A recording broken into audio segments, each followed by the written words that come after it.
Hello, investors. It's Don Vandenbord, Senior Portfolio Manager with Revere Asset Management. Today is Wednesday, January 23rd, 5:40 p.m. Eastern Time, coming to you from St. Augustine Beach, Florida, with tonight's Revere Market Insight video. State of the market, we're in an uptrend. We've got the coveted 4 green arrows over here on the trend gauge, meaning market leaders acting great, and the 5 major indexes are trending above their 3 time frame indicators that we use. Short term, using the 21-day moving exponential moving average; medium term, the 50-day moving average; long term, the 200-day moving average. Situation like this, we like to get as much of our client money exposed to the market as is reasonable.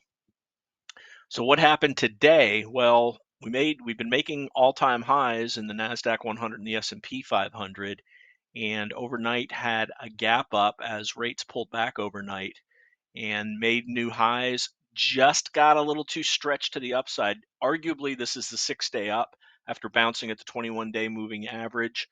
And then at 1 o'clock, a bond auction. It was a short-term bond auction of five-year, $61 billion. But negative reaction to it. It was not graded well, and stocks reversed from their extended levels and trended lower for the rest of the day, giving up a lot of gains that were put on the board by the close. Mixed close after gapping up. All 5 indexes gapping up by the end of the day, a mixed close. Here are the numbers. The Big 7 up 0.8%. RG8 up down 0.78%. S&P 500 up as much as 0.8, faded to just be up 0.08, equal weighted down 0.5%. NASDAQ 100 up over 1%, faded to being up 0.55%, equal weighted down 0.08. Dow down 0.25%. Mid caps and Russell disappointing again, gapped up 1% and reversed even before that 1 p.m. bond auction to finish down 0.6 and down 0.7 respectively. Global 60/40 up 0.11, again off the highs because of the reversal in stock. Same thing with GROTECTION, up 1.5% at one point, but the hard reversal catching some extended names. We did book some things into strength. We'll talk about our trades when we get to the tail of the tape, but up approximately 0.14%.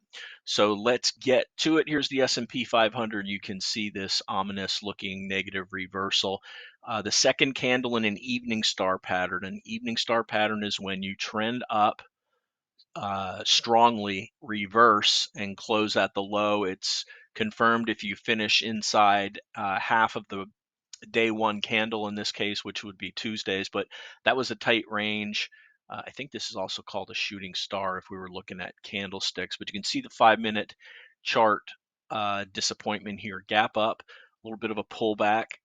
Strong rally up from 48.80 to 4900, sideways. Try to make a higher high, 49.03. Right at 1 o'clock, that bond auction came out, and you can see 5 waves down into the close, giving up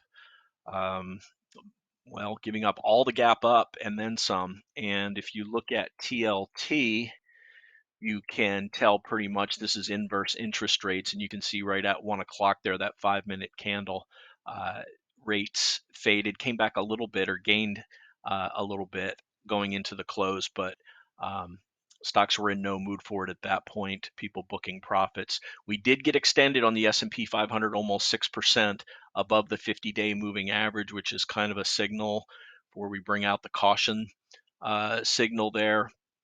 Actually, I'm sorry, it was 5% on the S&P 500. It was 7.5% on the NASDAQ 100, which is what we'll go to now. Same situation, you can see the gap up, didn't fill the gap, closed at the lows of the day, and even at the close up 6.5% above the 50-day moving average. As I said, up 7.5% at the highs today. Dow Jones Industrial Average, 2 closes now after closing above that 38,000 level, but outside negative reversal, but not really violent. But you do notice the net relative weakness over the last 3 weeks in the Dow as tech has been rallying.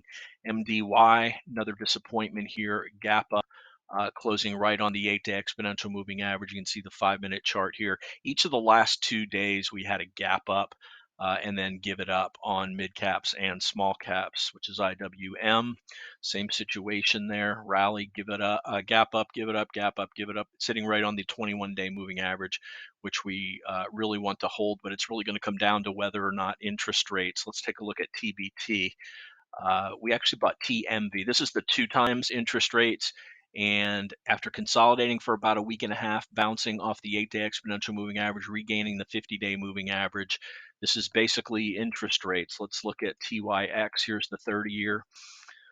You can see it came back, touched the 50-day, bounced, making higher highs today. So this should go up and act as a hedge if interest rates continue to go higher. And if they go higher, small and mid cap growth stocks will be toast, which is what we've seen with the negative reversals. The gaps up and the negative reversal each of the last 2 days tied to interest rates.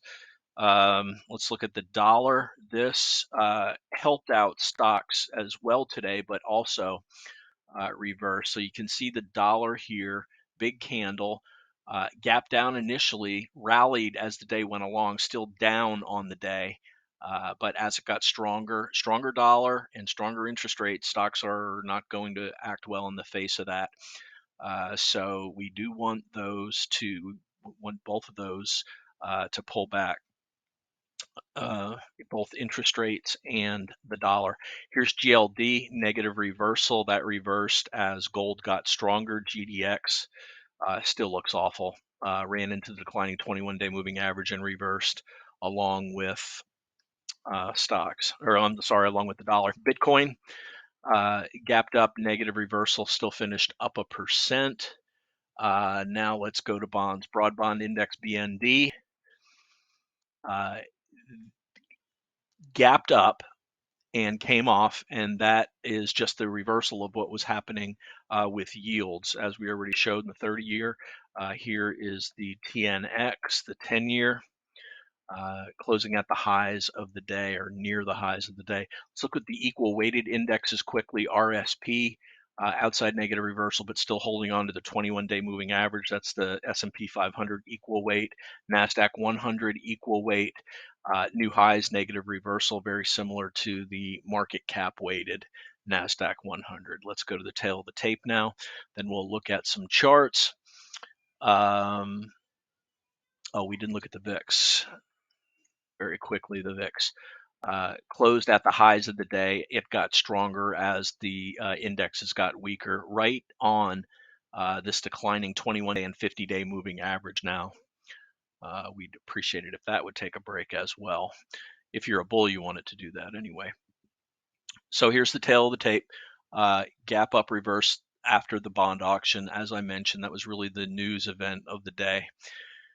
Up 4 days now. We'll call it a negative reversal on the 5th day up. Really, arguably the 6th day if you count the bounce off the 21-day. So, one school of thought very clearly is we've had 6 days up. We need to rest, and that although that doesn't necessarily apply to the mid and small caps, it does apply to the broader market indexes, and they are somewhat stretched relative to their 50-day moving average. So you can be seen as completely normal. Some things we did some negative or offensive selling on. We'll look at those momentarily. Semiconductors and oils really were the leaders on the day. Let's see, did I have banks as well? Banks as well.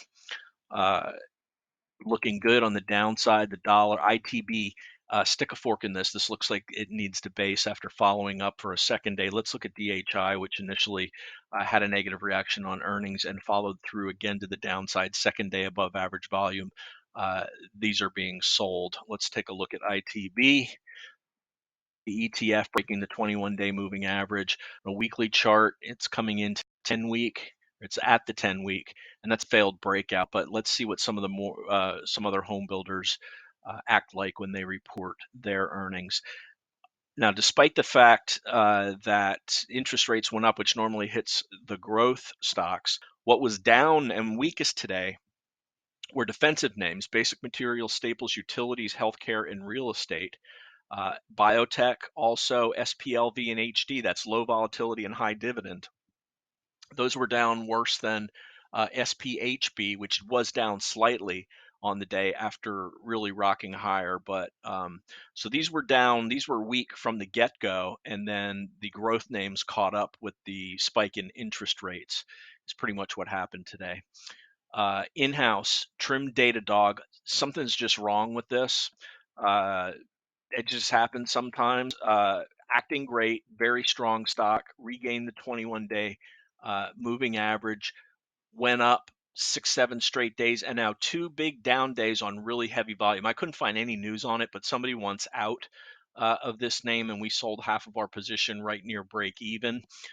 We still have a quarter position left. We're going to give it one more day. Today's lows should hold, or that 120 level, which equates to the 10-week moving average, should hold, because maybe it's because I've just got burned on SMCI and ELF after selling into weakness and then having them turn right back around. But we're crunching numbers on all of our trades from last year to see if there's some viability in holding on to a very small piece, as long as it doesn't impact the overall value at risk or balance at risk to the overall portfolio. I'll talk about that in one of these upcoming videos. It's a stat that we track closely. So Trim Data Dog did offensive selling on NVIDIA. Let's take a look at this. I mean, just a beast. But take a look at this. And you'll see why we trimmed it. So this is NVIDIA, basically 5 ATR extended from the 21-day moving average. It's rare that you get as much as 4 ATR extended, 5 ATR, and then the reversal. We sold about 15% of the position. Look at AMD, this extended also up to the +4 ATR. We did some offensive selling on that as well. See how extended that is versus the moving averages. And let's see what else we did. We TMV, that was the buy on interest rates, breaking above the 50-day moving average on yields on the 10-year. And then URTY, we trimmed with the negative reversal on small caps, as that was a small loss. The gain on NVIDIA was 20%, AMD about 28%, and with them being that extended, we just wanted to lock them in, and if they pull back, they will pull back at some point, may end up higher. Recall, CrowdStrike was extremely extended. We sold a little bit of that. It's just slightly above where we sold it, right below that. Around 298 is where we got out. Let's take a look at, see how extended that is now on the ATR chart. Still, it got up as high as the +4 ATR again before reversing today. So taking some things off, booking some gains. Let's wrap things up here. Bottom line, broad gap higher. 1 p.m. bond auction negative reversal to a mixed close. And now let's take a look at a couple of tickers. We'll follow up on Netflix after the gap up on last night's earnings. Closed closer to the bottom of the range, but still up almost 11% on 528% above average volume. Very nice there.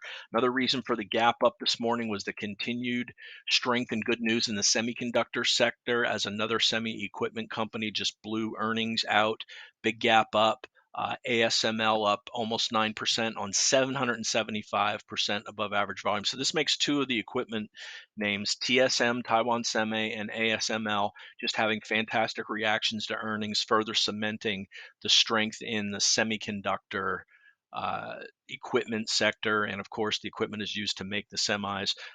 Despite that, Texas Instruments, a little bit of weakness in the auto sector and industrial sector is what they reported, down 2.5% on their earnings reports. I showed DHI and Tesla reported after hours. Initially, from 207 was down around 190. It's at 198 now. This is not a good earnings report for them. They missed, and they said they're not giving guidance for the next fiscal quarter. And they also said to expect a material slowdown in the number of units that they're going to put out as they transition to a new model that they're developing. But this is not good. The one thing that had been saving it is that their margins actually came in better than were expected, but you can see it down 5% after hours. So that's the earnings roundup. IBM, let's take a look at this, up 8% on earnings. What a great chart. Reminder, This took 7 years for IBM to get back to where it was in its prior highs. I'm sorry, it's just back here to where its 2017 highs. It still hasn't gotten back to the highs of where it was 10, 11 years ago in 2013. So IBM, look at the relative strength line completely off the high of the chart because it had been underperforming so bad. So yeah, uh, they're making a bunch of comments about how AI this and AI that, and really Watson was ahead of the whole AI game, but they didn't monetize it. So maybe they're figuring out how to do it finally now. Let's take a look at a couple of charts of some things we own in-house. Uber taking a nice break. This is a normal rest after a move up. See the low volume sitting right on the 8-day exponential moving average. Lilly bounced off the 21 yesterday. Was having a nice day today. Reversed along with the markets, just kind of hanging out at the highs of this base. Uh, let's see. Snow had a negative reversal. We bought a half size position in that yesterday, considered adding to it, but did see how stretched we were versus the indexes. Something to consider when you're considering buying names. Where are the indexes? Because 3 out of 4 stocks will track along with what the indexes are doing. And with that, I'm going to wrap it. As always, like to hear from you. The email is don@revereasset.com. If you're interested in becoming a client, my partner, Dan Stewart, dan@revereasset.com. The phone's 855-REAL-WEALTH. That's 855-732-5932. Remember, it's not how much you make in the market, it's how much of that you can keep. Right now, we're in growth mode, but always with stops in place. We'll do a combination of offensive selling and defensive selling to lock in those gains. And with that, I'll wrap up the video for Wednesday, January 24th. This is Don Vandenbord. No, 24th, not 23rd. Wednesday, January 24th. This is Don Vandenbord with Revere Asset Management, telling it like it is. Thanks for listening and have a great day.